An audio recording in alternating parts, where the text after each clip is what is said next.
Ever got your racing quad stuck up a tree and you're not sure what to do next? Well, I just saved mine and I didn't even have to climb up that tree.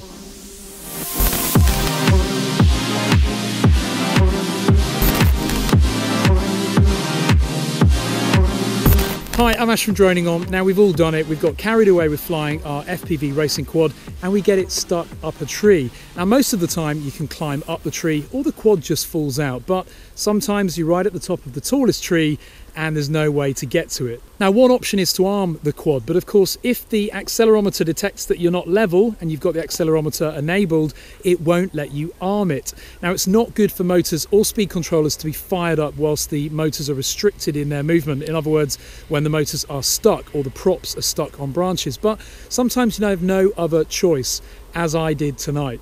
So what do you do? Well, to firstly start, disarm the quad and set your throttle to minimum.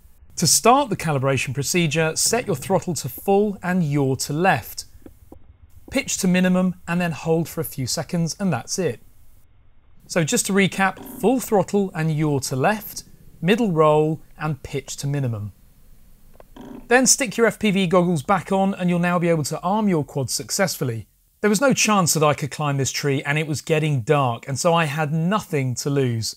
I full throttle punched up and fortunately the quad managed to untangle itself from the tree, fall loose to the floor. As mentioned earlier, powering up motors and props that are stuck in branches can damage your speed controllers and motors, so only do this if you really genuinely have nothing to lose. And there it is. Wow, what a lucky escape. Oh dear, I won't be doing that again. So if your quad's stuck in a tree and you're stuck in terms of how to get it back, that's one great way to try. I hope that this has been useful. Give the video a thumbs up, comment below, and of course subscribe if you're not already a subscriber. Thanks very much for watching.